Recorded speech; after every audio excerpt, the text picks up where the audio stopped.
Look at those faces. 2, 1, 2.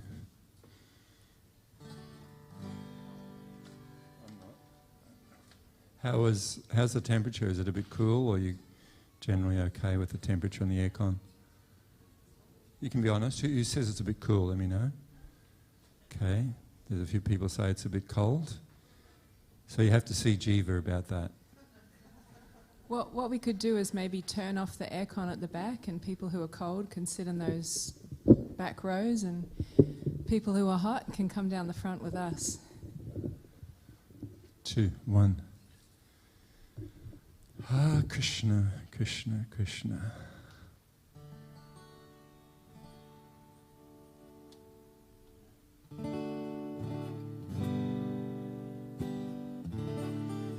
One thing worked.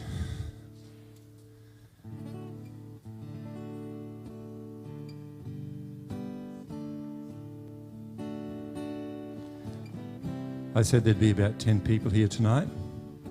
I said no one will come out in the rain. Nitai said 25 inches.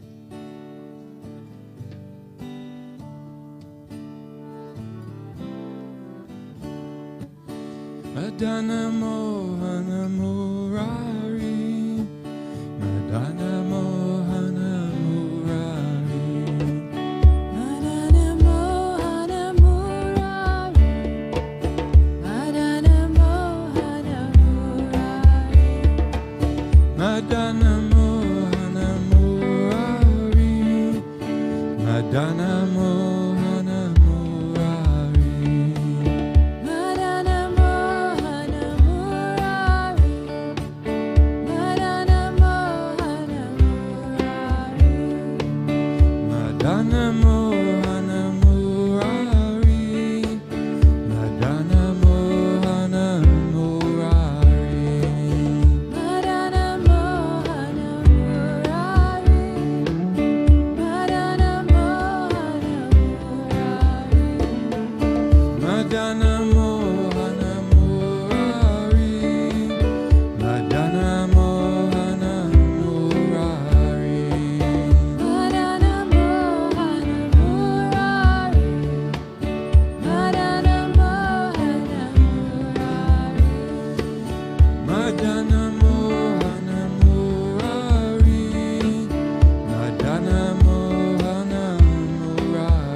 thank you. Very nice start. It's sounding kind of clear and loud up here. Maybe the rain's keeping all the sound into the hall, but sounded very beautiful. Thank you.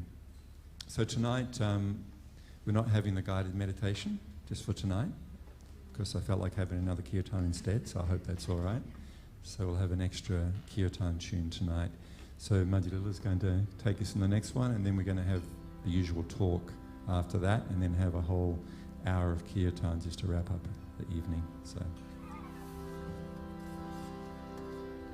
Gopala Govinda Rama Madana Mohana Gopala Govinda Rama Madana Mohana Gopala Govinda Rama Madana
sounding particularly sweet tonight. Thank you.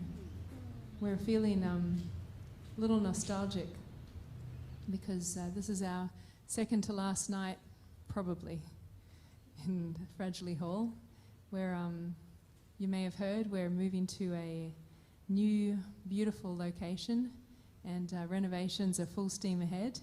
So we're very much hoping that we'll be there the Sunday after Easter. So we have one more Sunday here, we think, and then we have a break for Easter when we do the move from our Nobby Beach Centre to the Mermaid Beach location, and then we'll open up on the 6th for Yogasana classes, and on the 11th for the Sunday mantra room up there. That's the plan. It's looking pretty cool, I can tell you. It's looking real nice. God willing. Yes. The Friday night will be there. Yeah, there will be a Friday night before, yeah. So when's the last Friday at Nobby's? Probably next week. Next week. So those who are into nostalgia, this week? This coming week might be, no. It's the one before Easter. Because there isn't one at Easter. Easter Friday we're not going to be having We'll be doing our move. We're moving the stuff. We'll be renovating 24 hours by then. Yeah. Everyone. Yeah. So one more Friday it looks like at Nobby's. So this coming week, Friday, if you want to all come to that. You could all fit in. Some of you are in the bathroom, in the shower, some in the kitchen. And next Sunday here could be saying goodbye to 12 years or 15 years of things here. A little bit sad. A little bit sad, but a little bit excited. Yeah. To be going to a really cool new place. Yeah. It's nice. Okay, so like we said this week, we're not having the guided meditation because we wanted to have more Kirtan. And so we're going to have our further exploration now of what we've been touching on for the last 2-3 weeks or so, the idea of karma and free will.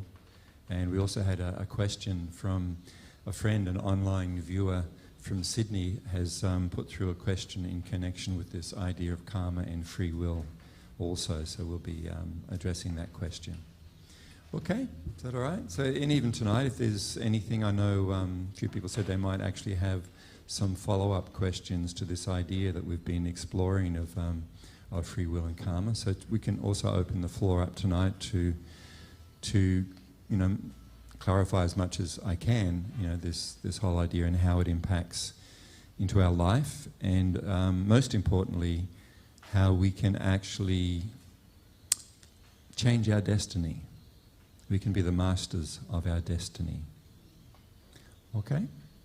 So before speaking, as usual, I'd like to take a moment to pay my deep respects and thanks and gratitude to my spiritual teacher and friend, Jagat Guru Siddhaswarupananda, and hoping that somehow or other I can share some of the amazing gems of wisdom that has been imparted to me.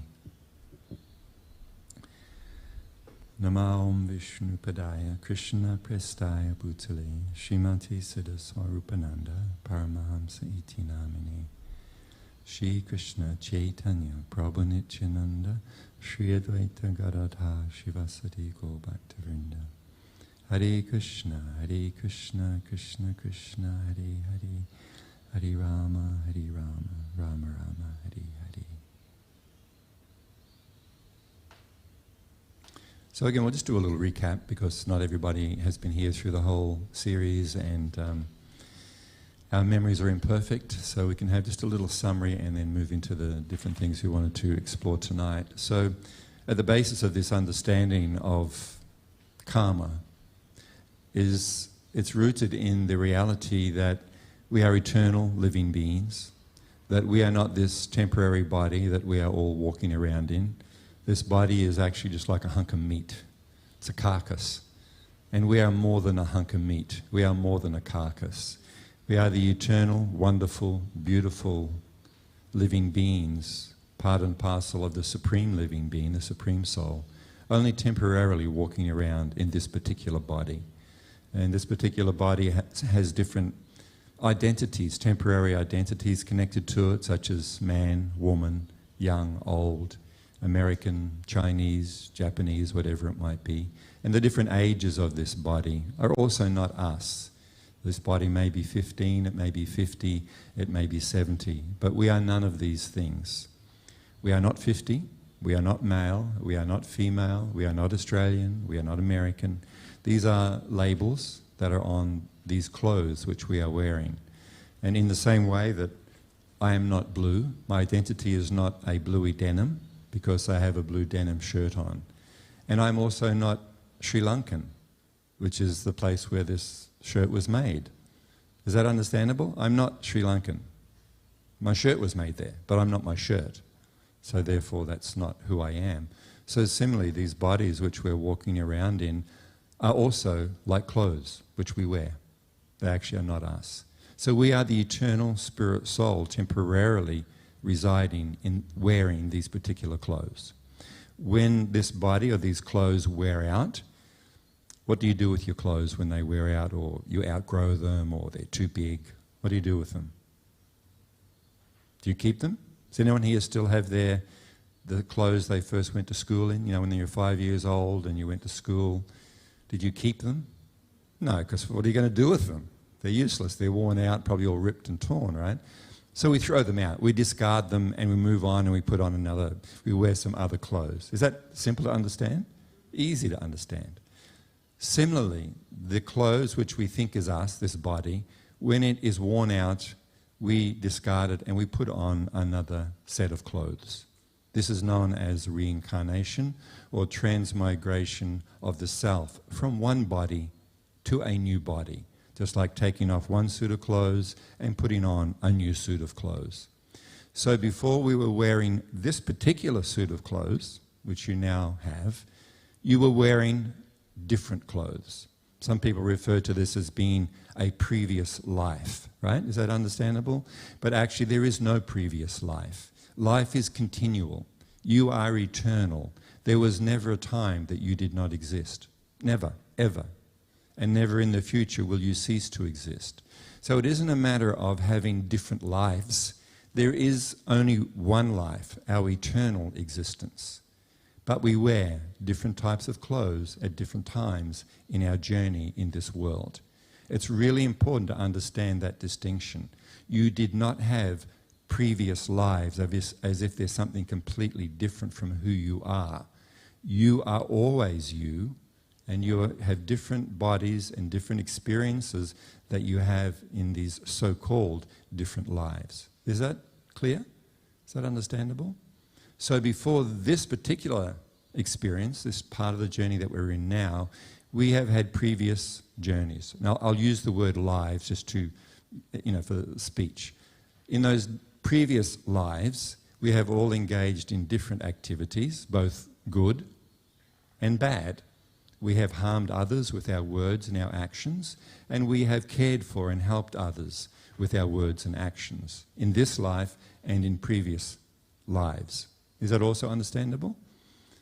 No one here is a perfect saint who's only ever 100% done good and never hurt anybody in any way at all. No, we all can own up to sometimes we haven't been that good to others.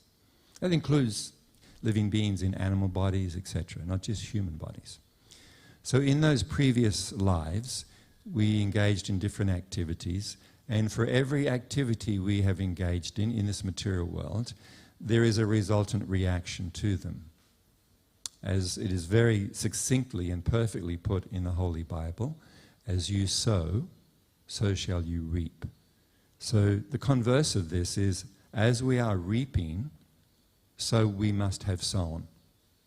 Is that understandable also, how they fit together? As we act, so there will be a reaction. So the reactions that we are experiencing are due to actions that we have done previously. So we are responsible for the things which are happening to us now. So this is at the root of what is known as the law of karma. No one else is to blame. God isn't to blame. God didn't make this happen. We are experiencing these different things. So some people speak about that as being, well, we can talk about that as being our destiny. We are experiencing our destiny. both good and bad, in this lifetime. But we have laid down the tracks for this destiny. We have been the architects of where we are now due to our previous actions. Is that also understandable? These are really important things to consider and to have a grasp of. You know, whether you accept them fully or not is in your hands, but as long as I'm doing my job of explaining the ideas clearly, then that's all I can do. Yeah? So far clear? Any questions up to this point that's not clear? Don't be afraid to ask questions. There's no such thing as a dumb question. People will think I'm not very spiritually advanced or something. It's important. You know, the dumbest person in school is the person who doesn't understand something and doesn't ask a question. That makes a person really dumb, because the teacher is there to help clarify and make things clearer. So it's vital that if you have some question that I'm not explaining well, that you ask me, and I'll try my best to make clearer. So are we okay, or is there anything to this point? Sweet.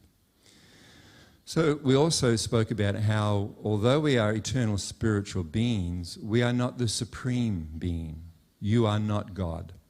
I am not God. And through meditation, I will never become God. I am a small spark of God, in the same way as a sun ray is a part of the whole sun. It's not equal to. It's the same quality as the sun, or a drop of ocean water is of the same nature as the whole ocean, but the drop is never equal to the ocean. So we are a drop, a spark of, a part of, an infinitesimal part of the supreme infinite soul. That is who we are. So we find ourselves journeying through this life, experiencing sometimes things going our way, sometimes things radically not going our way, and all the things that come into it, like birth, diseases, old age, death. These are all part of the experience in this material world. So how did we get here? We got here where we are by the choices that we make. So the free will is there, that we have free will, limited free will, because we are infinitesimal, not infinite. As the Supreme Soul has unlimited, infinite free will, we, being a spark of the Supreme, also have free will, but being infinitesimal, our free will is not all-powerful. We have, small amount of free will. Is that also understandable? We have free will. So our free will is to make choices on what we do or don't do in our journey through life. And according to those choices, we head off in different directions and experience different things. So what we want to come to is it possible to change our destiny? And the absolute, although we are not all powerful and our will is not always done, because we are not the all-powerful Supreme, still our free will, our will is still very, very powerful. Our choices are very powerful, although we are not the Supreme Powerful Personality. Because by the choices we make, our destiny will be laid out ahead of us, and our experience as we travel along that road of our destiny. So it is very powerful. Every single thing we do each day has a long-term impact and a very powerful impact on what we are going to experience and where we are going to go in our life. Also, so far so good? So we have this idea of good karma and bad karma, right? We've all heard the terms, good karma, bad karma. So really what it means is these are material terms, good and bad. They pertain to this material dimension. Someone give me an example. I'm going to make sure you're not sleeping here. Someone give me an example of what might be considered to be some good karma. Anyone? Someone said, born in Australia, that's good karma. I agree completely, 100%. As someone who's travelled quite a bit around the world, to live in this country is absolutely good karma. Absolutely. Okay? Who would like to give me an example of something that would be considered bad karma?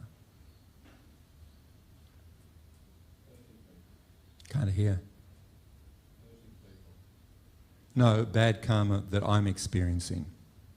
I'm experiencing something, or a friend of mine is experiencing something, and I go, wow, man, that's really bad karma. You know, maybe they're in a car accident, maybe they lose, you know, they've invested a whole bunch of money in the stock market and it crashes, right? And they lost everything, all of their money. That could be considered bad karma, right? So these are material concepts, good and bad, based upon what is good to experience materially and what is not fun, right? So good and bad is a relative term, and it is not a spiritual idea, it is actually a material concept. So spiritually, we can understand, and I'll use an example to make this clear, that sometimes what we consider to be good karma may not be. And what might be considered to be bad karma may not be. From the vision of eternity. And this is the vision that we should have because we are eternal living beings and our destiny is an eternal destiny. We can never stop existing. We can never commit suicide. It's impossible for me to kill myself. I can finish this body, so I cannot live in this body for any longer, but I can never cease to exist. So I am going to exist no matter what. So the question is, where and how will I exist?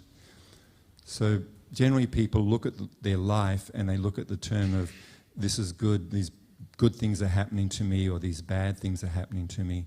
And the question from our friend in Sydney was pertaining to this.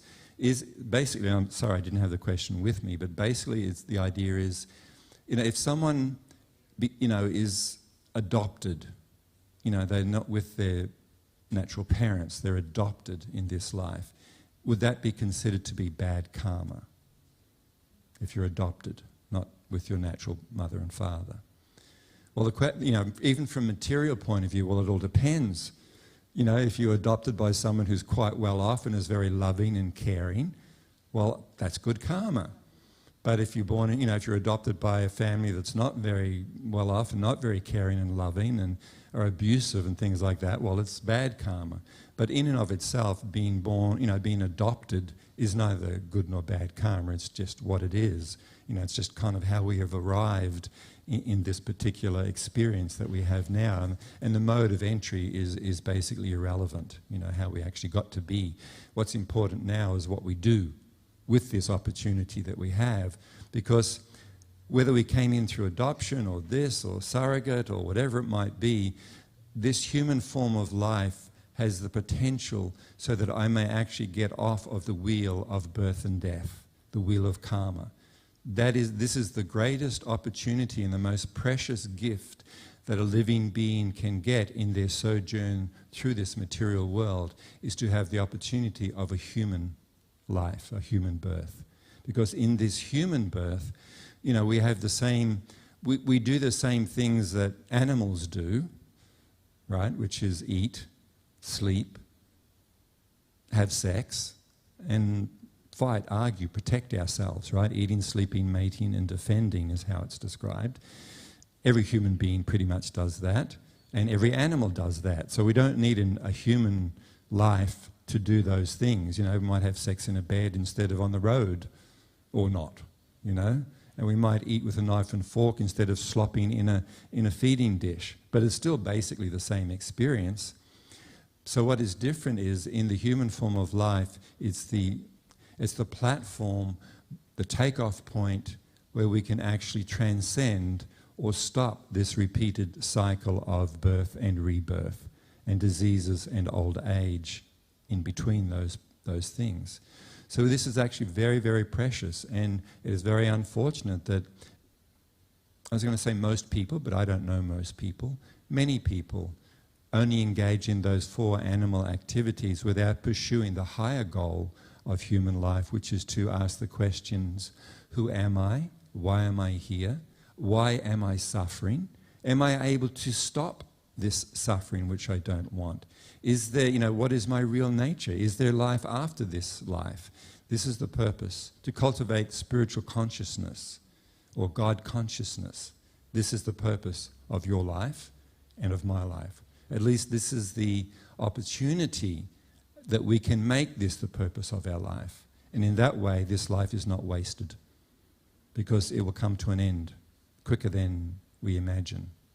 Yeah? My body's, on Tuesday, is 67. I know I only look 47, but it's 67. I mean, this is a shock. That number, you know, so our birthdays are only numbers. Oh yeah? You want to see how I get out of bed in the morning? You want to see how long it takes me to get my legs over the side of the bed now compared to when I was 27 or 47. No, age is more than a number. There's things that come along with it. So let us, all of the saintly persons, the sages, the Supreme Soul, Krishna, is saying, please don't waste this life. Please achieve the full potential of your existence, and that is to come to know and love the Supreme, and to actually come off of this wheel. It's a wheel, it's not linear, it's a wheel of birth and death. And that is our potential. And that is our destiny if we actually act correctly.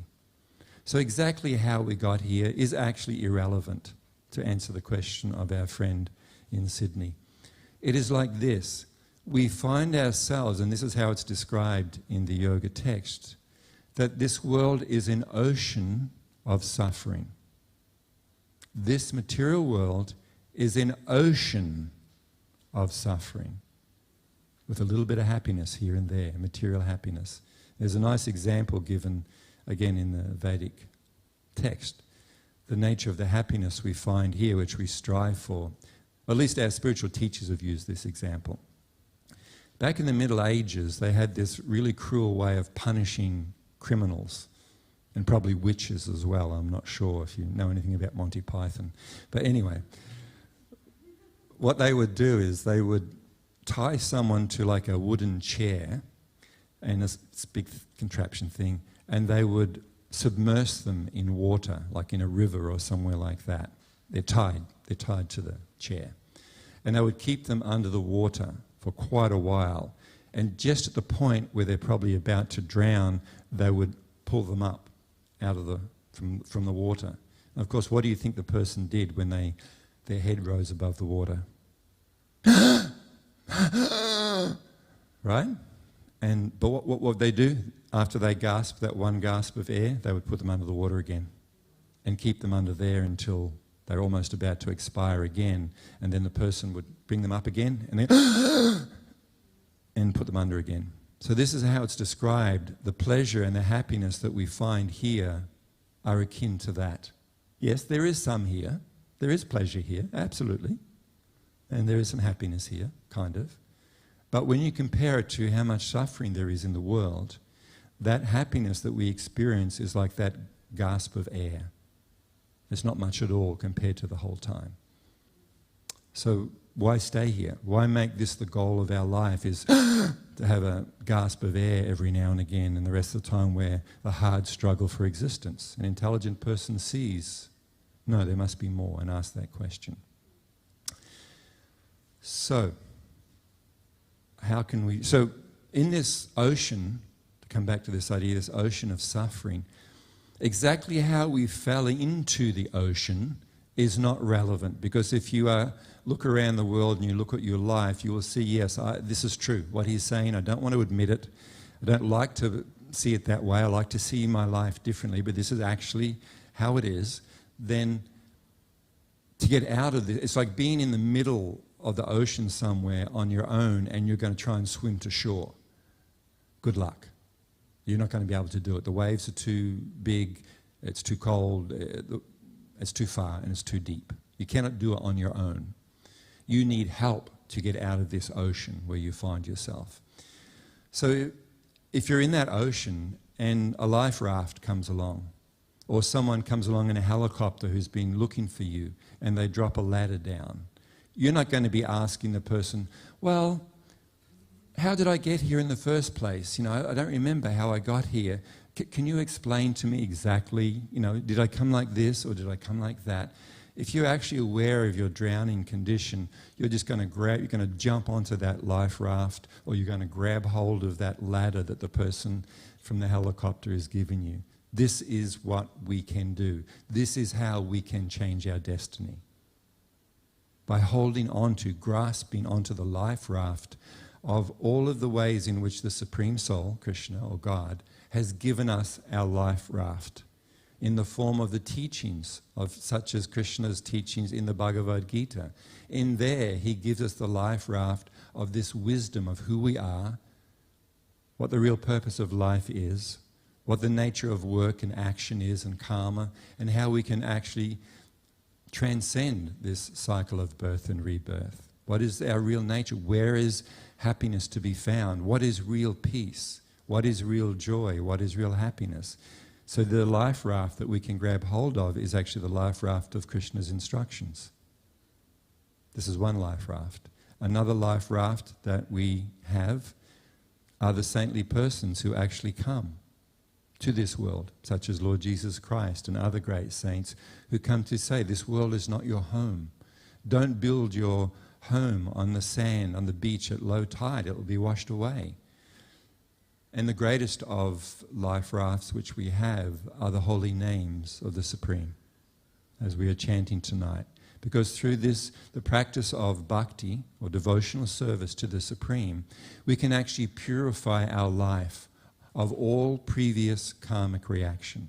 All of the karma, the store of karma that is there, both good and bad, can be completely purified from our heart and mind by spiritual cultivation, and specifically the regular hearing and chanting of the holy names of the Supreme. Because there is no difference between the holy name of Krishna and Krishna. And as God is all pure and all purifying, when we come into contact with the all pure, we become purified by the all pure, including our karma is also cleansed. So there we're acting upon our free will. Is that understandable? We talked about this last week. You freely came here.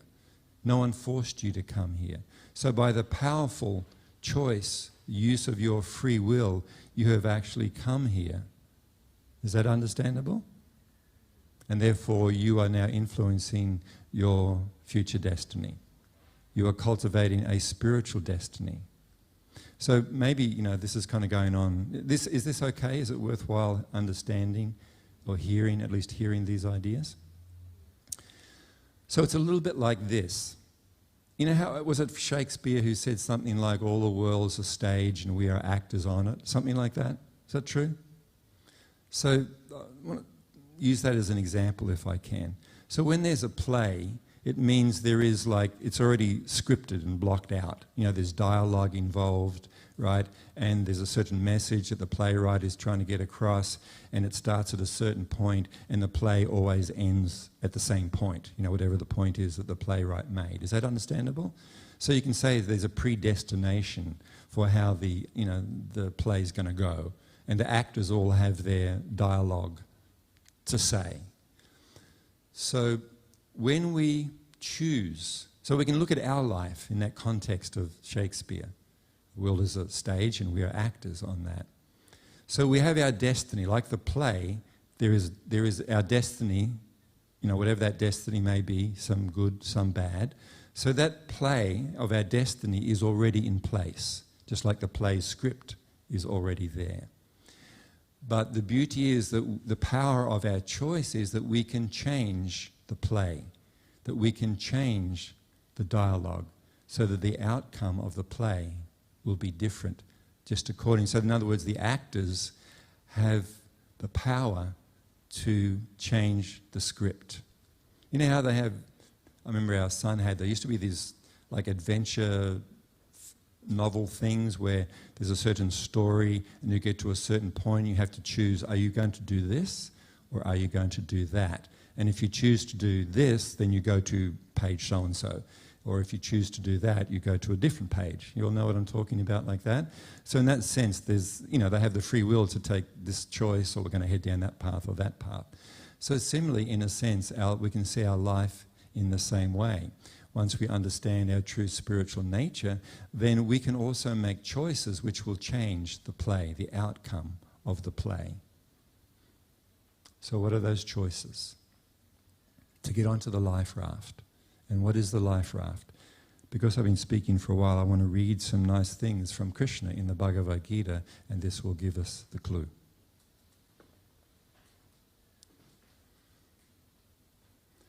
So when we're speaking of Krishna, we're speaking of the Supreme Soul, the original cause of all causes. We're not speaking of a Hindu god or Christian god or anything of this nature, sectarian idea. We're speaking about the Supreme Soul. So here, Krishna, the Supreme Authority, the Supreme Life Raft, so to speak, is giving us this understanding. Though engaged in all kinds of activities, my devotees, under my protection, reaches the eternal and imperishable abode by my grace. In all activities, just depend upon me and work always under my protection. In such devotional service, be fully conscious of me. If you become conscious of me, you will pass over all obstacles of conditional life by my grace. If, however, you do not work in such consciousness, but act through false ego, not hearing me, you will be lost. O Arjuna, surrender unto him utterly. By his grace you will attain transcendental peace and the supreme and eternal abode. Thus I have explained to you the most confidential of all knowledge. Deliberate on this fully and then do what you wish to do. Because you are my very dear friend, I am speaking to you the most confidential part of knowledge.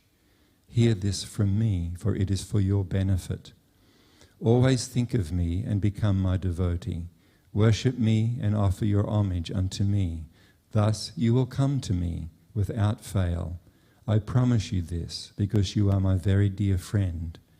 Abandon all varieties of religion and just surrender unto me. I shall deliver you from all sinful reactions. Do not fear. So that we could unpack this for unlimited amount of time.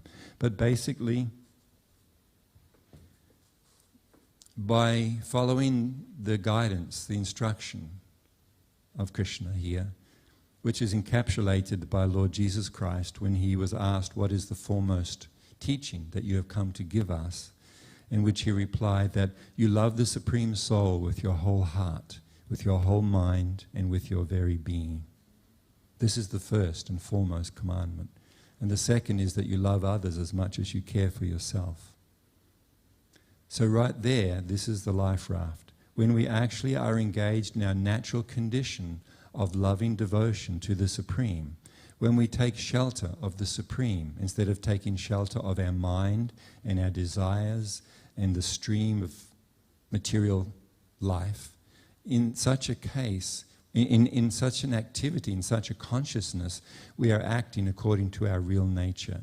And acting according to our real nature is where we will find joy and happiness, our real experience. So there's many things there that Krishna says. Maybe I can finish up by reading it again so we can take in a little more. But that idea of dovetailing my will freely with the will of the Supreme, this is where we will actually find what we are looking for. We will find the satisfaction, the joy, the peace, the love in that action. To do the will of the Supreme. To dovetail freely, by my free will, to love and serve the Supreme Soul. That is the nature of all living beings. And maybe to put it in a way that we can experience what that means, it's actually very, very simple. Let's say there are two friends and they're hanging around, they want to do something. So the first friend says to the second friend, what do you want to do? You want to, it's whatever, it's Friday night, what do you want to do? Or it's the weekend, what do you want to do on the weekend? So the friend's asking, what do you want to do? What's your will? What do you? So the second friend says, I don't care. I just want to do what you want to do. I just want to spend time with you. I just want to be with you. So whatever you want to do, I'm happy to do. Why would the second friend think like that? Because love. They love their friend. And whatever their friend wants to do, whatever makes their friend happy, makes them happy. That's not like some deep, spiritual, cosmic, far out, leaving your body and astral traveling here and there. It's very real, isn't it? So then the first friend who asked initially, what would you like to do? And the second friend, I want to do what you'd like to do. Okay, what about if we do this and we go here and we go there and we do that and we spend the weekend like this? And the second friend's going, yeah, cool, let's do it. Who's losing out there?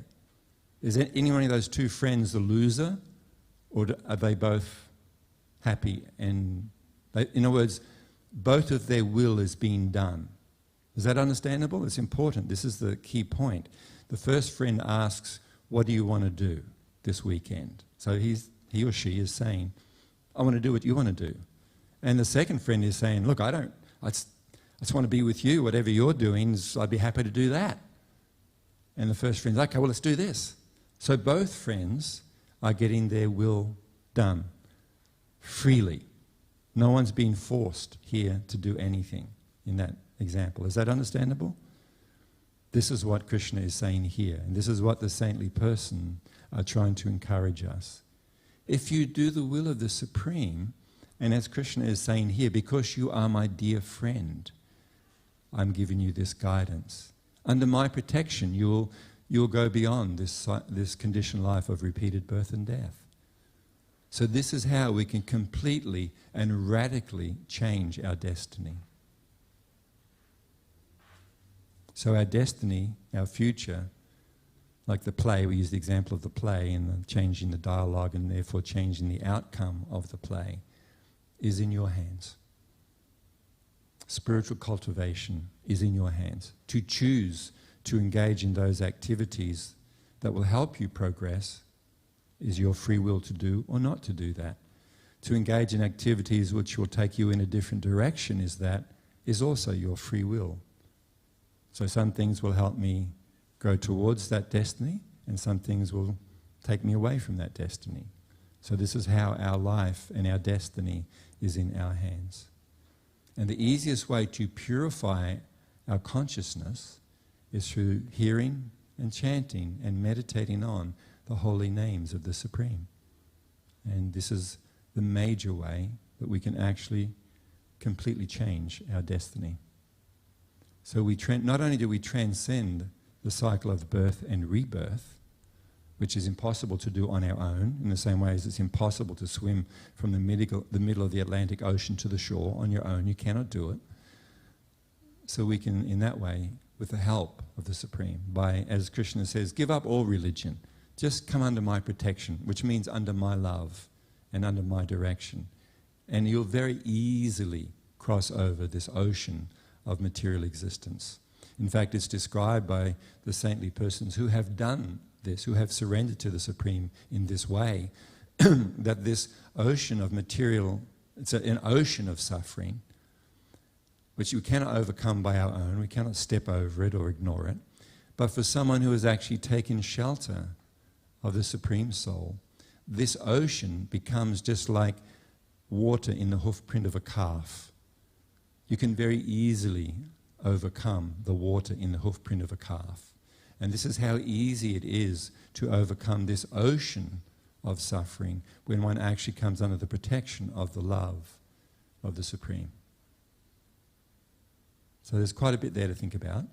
And if you need to re-listen to it, it'll be on YouTube and Facebook. So if any questions kind of come up about it, well, I'm hoping one of the questions in your mind is, okay, well, where to from here? Okay, all right, yep, okay, I'm on board to some degree with this. What do I do now? Well, you have the free will to come up and ask me. And you have the free will. I have the free will to help you, which I'd like to do, to give you what I've been given. So now your destiny is in your hands. Now that you have this information, it's not my responsibility. It now becomes your responsibility on what you will do with this information.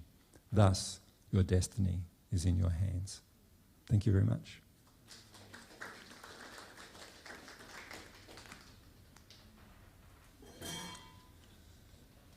Hari Bol. So that was a bit longer tonight. I hope that was not too much or too boring. I hope it was worthwhile. So we'll just have a little bit more time for Kirtan.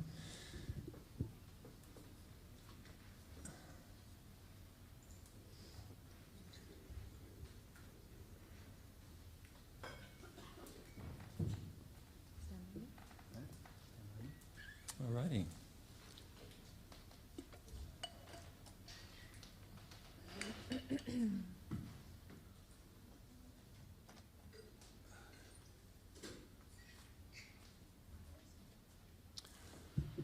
So please chant nice and loudly and enthusiastically, and let's go together.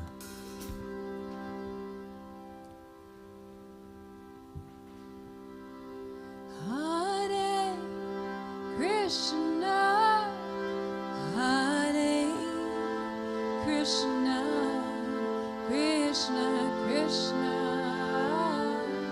Hare Hare, Hare Rama, Hare Rama, Rama Rama,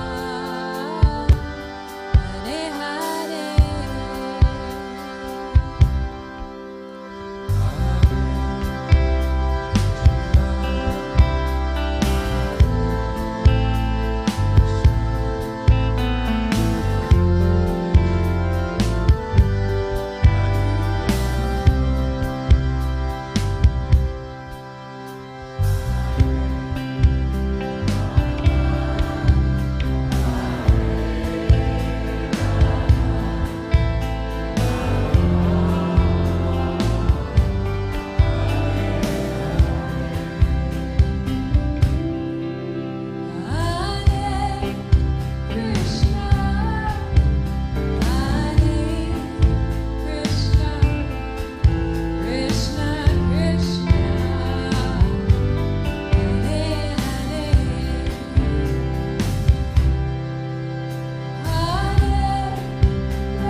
Thank you. Polite applause.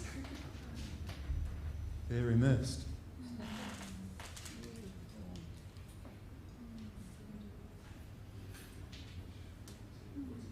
What's the time? 6:30. 6:30? Okay, so wait. Okie doke.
hear it.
Whoa, sweet ass. Thank you.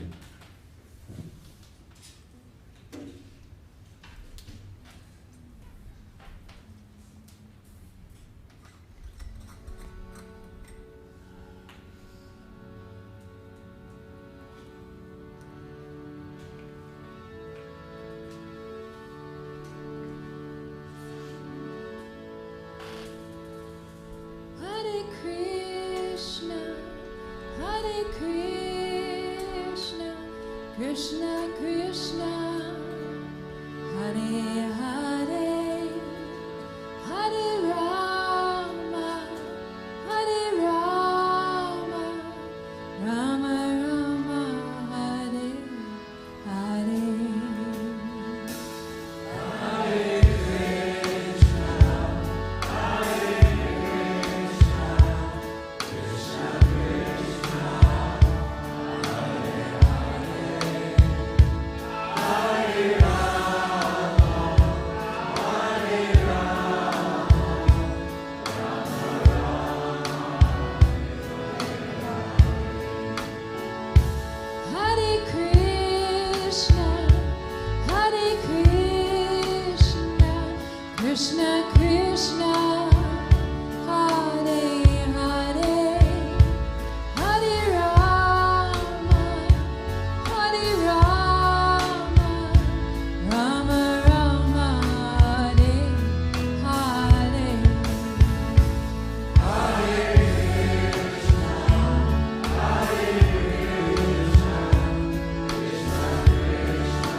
Chaitanya Prabhu Nityananda Shri Advaita Gadadhar Shivasadi Gaur Bhaktivinoda Hare Krishna Krishna Krishna Hare Hare Hare Rama Rama Rama Hare Hare. Thank you so much everyone for filling this room with Kirtan on our penultimate Sunday mantra room here in Burleigh. Booking early for next week if you want to be here for the last one. Yeah, the last one will be pretty special, I think. And also this Friday will be our last Friday Kirtan at Nobby's. Now that's going to be very strange for us. It's going to be. We've been there for 21 years, so it's definitely a little nostalgic, a lot nostalgic. We'll probably cry a little bit, but also. It's pretty cool. Easter is a time for new beginnings, yeah? That's kind of part of the whole Easter thing is a fresh start and new beginnings, and that's also when we're starting the new centre, so it's kind of cool, and yeah, we're really looking forward to it as well. So. And just for those who are watching, and everyone here, of course, next week we're going to continue on the free will karma thing, because there's two things I never got to tonight that I think are vitally important. One is the idea, like sometimes people say, well, if you're saying people are, we're experiencing our destiny because of what we've done, then you're saying people deserve to suffer. And therefore, if people are suffering, it's their own fault, and, you no need to help them. Some people even say that. Well, this means it's no need to help them because it's their destiny and their suffering. So next week, we're going to actually address really clearly this whole erroneous idea. And the other part that I didn't get to tonight because it would have gone too long is this idea of good and bad karma. Like whatever we may consider to be our bad karma may actually be, as I said earlier, may actually be from the vision of eternity, not punishment, not suffering, and not bad. So next week the two things that I really want to touch on are those things about spiritual is beyond good and bad karma. Transcendent reality is neither good nor bad karma. So it's basically irrelevant. But actually even how bad, in quotes, bad karma can actually be for our benefit. Suffering has a purpose. Pain has a purpose. So I want to talk about that next week. And also tell a little story that I heard my spiritual teacher tell. It's a funny story, kind of. And it addresses this idea of people suffering, even though it's their destiny, their karma, how we have compassion automatically and naturally, even though it may be, in quotes, their fault.